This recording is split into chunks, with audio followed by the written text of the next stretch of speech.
For today's viewing enjoyment, we will be creating a sketchbook. Hooray! You will need filler paper. If you're stapling, don't use more than 10 sheets of filler paper. If you're stitching instead of stapling, we can do as many pages as we want. I'm going to be stitching mine. But whether you're stitching or stapling, we're going to need to fold this stuff in half. Oh, before I get too far into this, other things that are super helpful. A pencil for marking things.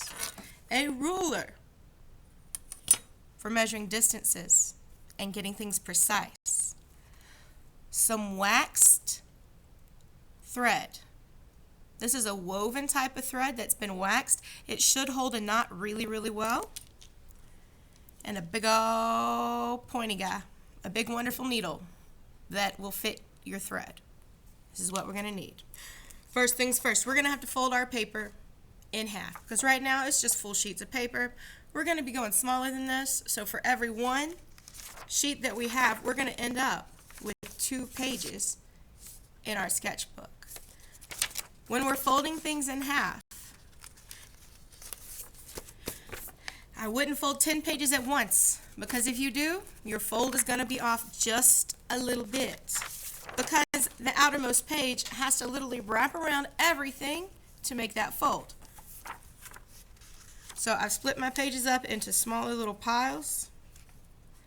I'm going to line up my corners as best I can. I'm going to do some folding, but right now that crease is not very tight at all. So I can take something like the side of a pen or the side of a pencil and press down to get that crease to be a little bit tighter and a little bit flatter.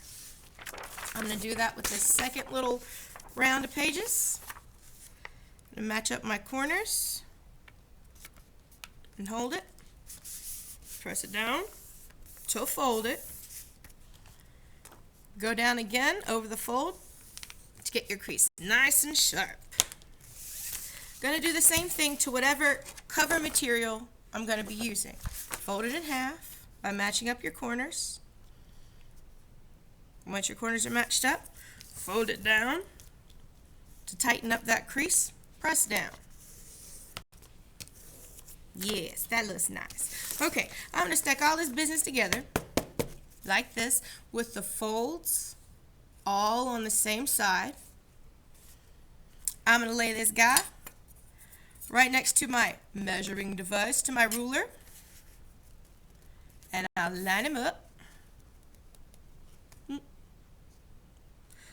This paper is about 8.5 inches long, so my midpoint is going to be around 4.25. So at 4.25, I'm going to go ahead and put, well, first I'm going to cry because of my pencil. And then I'm going to put a little mark along the fold, right at 4.25. Then I'm going to measure from the ends inward.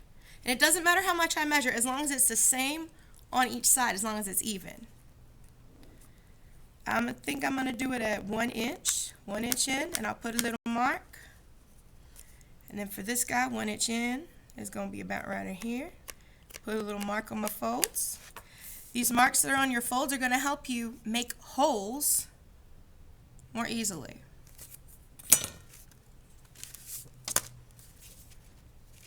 It's hard to stitch things that don't already have holes. If you are familiar with construction, if you try to screw a screw into a wood that doesn't already have a hole in it, you're going to run the risk of cracking and messing up the wood. Same thing with paper. We're going to have to make a starter hole first before we're going to be able to stitch it. That's why I made the mark, so I could take my needle and poke it through to make a little starter hole. I'm going to do that with all of what I got, everything that I've marked so far. Starter hole, starter hole, starter hole. I can stack this guy up now because he's got holes. A starter hole, a starter hole, a starter hole. I'm going to stack that guy on top. Bloop. If you were stapling, you wouldn't have to do the holes. You would just fold this mamma jamma together and staple along the spine. When you do that, though, it doesn't quite sit as nicely as it could if it were stitched. So I'm going to show you guys how to stitch it. To thread your needle, let's get a little bit closer first. Closer. Closer. All right, to thread your needle, don't just try to shove it in. Instead, take the end of your string, pinch it between your fingers, take the eye of your needle, put it right where your pinched fingers are, and you're going to shimmy them down, grab the tail, and pull it through just a little bit. If you have trouble threading your needle, no worries. I got you, friend. I got you. We're going to have a little bit of it doubled. As we pull through, we're going to be holding right here where the eye of our needle is so that we don't accidentally pull the needle off of our string. Let's go ahead and get this mamma jamma stitched up. Alright, I'm going to stack it all together, make sure everything is as lined up as it can be. We're going to go in through the center. My hole should be there, so it shouldn't be terribly difficult for me to jab it through. Once you have it to where the eye of the needle is, once you get it down this far, you're going to want to take your needle and make circles with it. On the other side, it looks like this. I'm going to make circles with it. This is going to help to loosen up the hole and to make it large enough to where I can actually get the string through without having to use too much force. As you're pulling your string through, you're going to want to leave a little bit of a tail here in the middle. Just a little bit, maybe, I don't know, 6 inches, 4 inches, I don't know. Enough to where you have tail enough to tie something later. Went in through the middle.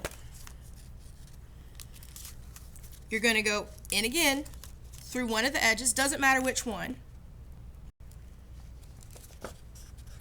Line up the holes. Come on in, holes. Almost. There it is.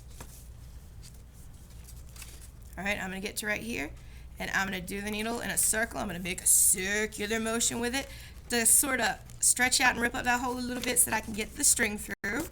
I'm going to put it. So we went in through the middle, bloop, back through one of the edges, bloop. From this side, we're going to go through the opposite edge.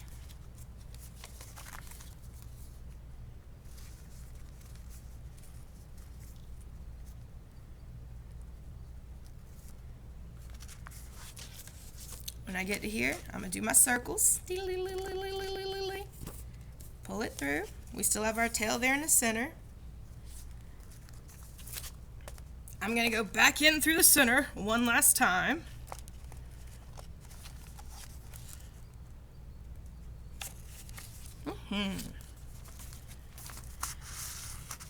So we started at the center, we're ending at the center. Now I can take this off my needle. Don't need my needle anymore. This is what it looks like on the inside. One string, bloop, and 2 tails in the middle.